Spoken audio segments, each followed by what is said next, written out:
Hi guys. आज मैं आप लोगों से जो चीज़ डिस्कस करने जा रहा हूँ वो अभी मैंने रिसेंटली न्यूज़ में देखी और मुझे लगा कि मेरे को एक इसके ऊपर वीडियो बना के शेयर करनी चाहिए ताकि कुछ लोगों के पास अगर ये न्यूज़ अभी तक नहीं पहुँची है और क्या गाइडलाइंस और क्या साइंटिस्ट ने नया कोरोना वायरस के बारे में एक अपडेट दिया है, तो इसलिए मैंने ये सोचा कि मैं आपके लिए वीडियो बनाऊं और आपके साथ कुछ फैक्ट्स को शेयर करूं जो अभी न्यूज़ में निकल के आ रहे हैं, जो डॉक्टर्स और रिसर्चर्स जिस बारे में बात कर रहे हैं। गाइस, जो ये फैक्ट निकल के आया है, जो दुनिया के ऑलमोस्ट लाइक 239 साइंटिस्ट और रिसर्चर्स जो हैं, उन्होंने डब्ल्यू को एक ओपन लेटर लिखा है कि वो इस चीज़ को गाइडलाइंस में डालें। जो नई अब गाइडलाइंस अपडेट करने के लिए कहा जा रहा है डब्ल्यू को कि ये जो कोरोना वायरस है ये आपका एयरबॉर्न भी रह के लोगों को इन्फेक्ट कर सकता है।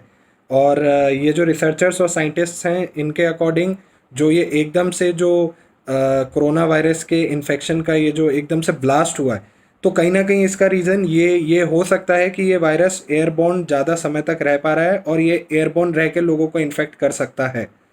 तो इसको ध्यान में रखते हुए गाइस, जो डॉक्टर्स हैं और रिसर्चर्स हैं और साइंटिस्ट्स हैं, उन्होंने तीन चार बातों पे इनफैक्ट दोबारा से इम्फेसाइज किया है कि हम लोग बहुत क्रिटिकल टाइम पे चल रहे हैं अभी।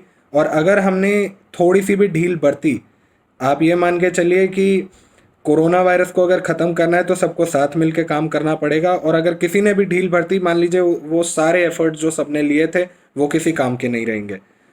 तो इसमें जो सबसे पहली चीज़ दोबारा से साइंटिस्ट्स और डॉक्टर्स जो है वो एम्फेसाइज कर रहे हैं कि गाइस, जो अभी वेदर चल रहा है all over India, monsoon season चल रहा है, बहुत जगह ह्यूमिडिटी है। इनफैक्ट पूरे इंडिया में इस टाइम कहीं ना कहीं पे बारिश हो रही है, ह्यूमिड वेदर है, हवा भी चल रही है। तो गाइस, पहला सबसे ज़्यादा important point, avoid getting out from your houses. अगर आपको अर्जेंसी है, बहुत ज़्यादा कुछ इम्पोर्टेंट सामान लाना है, तभी अपने घर से बाहर निकलिए। और अदरवाइज अवॉइड कीजिए। इस समय आपके घर से अच्छी सुरक्षा कोई चीज़ आपको प्रोवाइड नहीं कर सकती है। एंड जो दूसरी चीज़ निकल के आ रही है गाइज, वो ये है कि आपको मास्क लगा के रखना है। और अभी मैंने रिसेंटली देखा कि केरला ने तो 1 साल तक मैंडेट भी कर दिया है कि आपको मास्क पहने बिना आप बाहर नहीं निकल सकते, सोशल डिस्टेंसिंग का पालन भी करना पड़ेगा। अगर इन सब चीज़ों को वॉयलेट किया जाता है, आप मास्क पहन के नहीं बाहर निकल रहे हैं, तो आपके ऊपर 10,000 रुपये का जुर्माना लगेगा। और जो कि मुझे लगता है एक बहुत अच्छी मूव है, इसको पैन इंडिया कर देना चाहिए कि अगर आप बिना मास्क के बाहर निकल रहे हैं तो आपके ऊपर फाइन लगेगा। गाइज, एक चीज़ समझिए, जब आप मास्क लगाते हैं तो ये सबकी सेफ्टी के लिए बहुत ही ज़्यादा इम्पॉर्टेंट हो जाता है। आप अगर मुंह पे मास्क लगा के रखेंगे तो उतने ही ज़्यादा वायरस के इस हवा में आने के चांसेस कम हो जाएंगे और आपके अंदर जाने के भी चांसेस बिल्कुल कम हो जाएंगे। दूसरा, जब आप मास्क को लगा रहे हैं तो मास्क को प्लीज़ प्रॉपरली लगाइए, अपने नॉस्ट्रिल्स को भी कवर कीजिए, हो सके तो चश्मा भी लगा के जाइए बाहर। और अभी जैसे मैंने एक डॉक्टर का सुना, उन्होंने बोला कि अगर आपका मास्क यहाँ से खुला हुआ है और आप अगर चश्मा लगा रहे हैं और आपके चश्मे पे अगर वो फॉगीनेस या प्रेसिपिटेशन हो रहा है, दैट मीन्स आपका मास्क ढंग से सील्ड नहीं है। उसमें चांसेस हैं कि आपके हवा जो नॉस्ट्रिल्स के पास से ऊपर से जो ये छेद है, यहाँ से हवा अंदर जाके भी शायद आपको इन्फेक्शन हो सकता है। अगर अब जैसा साइंटिस्ट कहने लगे हैं कि जो वायरस है वो एयरबॉर्न भी रह पा रहा है। तो गाइज, प्लीज़ जो भी आप अच्छा मास्क ले रहे हैं, मेक श्योर कि वो ये वाला जो आपका पॉइंट है नॉस्ट्रल्स के ऊपर, इसको अच्छे से सील कर रहा है।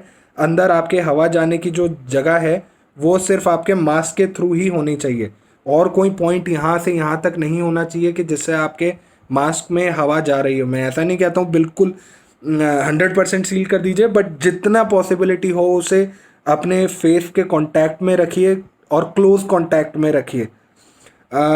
तीसरी चीज़ जो गाइस निकल के आ रही है, जिस पे डॉक्टर्स दोबारा से बहुत ज़्यादा इम्फेसिस डाल रहे हैं, 6 फीट की दूरी, सोशल डिस्टेंसिंग। क्यों कह रहे हैं ये अब दोबारा से इस बात पे इम्फेसिस? हालांकि शुरुआत से इस बात पे इम्फेसिस दिया जा रहा है, बट बीच में जैसे ही मार्केट ओपन होने स्टार्ट हुए, लॉकडाउन्स को थोड़ा खोला गया, दोबारा से ही वो भीड़ आनी स्टार्ट हो गई। 6 फीट की दूरी क्या, लोग 1 फीट की दूरी भी नहीं बना के चलते हैं आजकल, तो मैंने देखा है। गाइस, जब ये वायरस जो है ये किसी इंसान से अगर हवा में आ रहा है, तो और अगर उन्होंने बाई चांस मास्क नहीं लगाया हुआ है, तो आप ये मान के चलिए कि उनके कुछ दायरा जो है, उस दायरे में ये वायरस की प्रेजेंस हो सकती है हवा के मॉलिक्यूल्स के साथ। तो आपको 6 फीट का जो डिस्टेंस रखने के लिए कहा जा रहा है, ये तो मिनिमम है। आप ट्राई कीजिए, आप 6 फीट से भी दूर रहिए।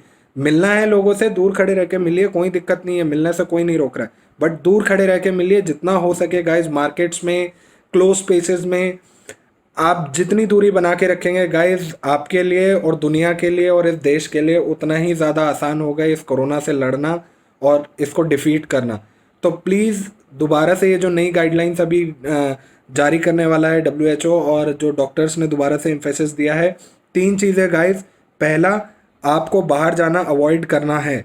दूसरा, आपको मास्क लगा के रखना है, मास्क को अच्छे से क्लोजली लगा के रखना है, और अगर आप डिस्पोजेबल मास्क यूज़ कर रहे हैं तो एक बार जब आप बाहर उन्हें पहन के जाते हैं, उन्हें आके किसी क्लोज्ड डस्टबिन के अंदर अच्छे से डिस्पोज करें, उसे दोबारा ना पहने और उसे उतारने के बाद अपने हाथों को अच्छे से सैनिटाइज कर लें। तीसरा, सोशल डिस्टेंसिंग, मिनिमम 6 फीट की दूरी आपको बना के रखनी है। इसके अलावा और कोई ऑप्शन नहीं है अभी हमारे पास, जब तक इसका कोई वैक्सीन या इलाज नहीं आ जाता। तो गाइज प्लीज़ मेरी हम्बल रिक्वेस्ट है आप लोगों से कि बीच में ये एक लॉकडाउन में ढील आने की वजह से लोगों में फिर से वही बिहेवियर आना चालू हो गया।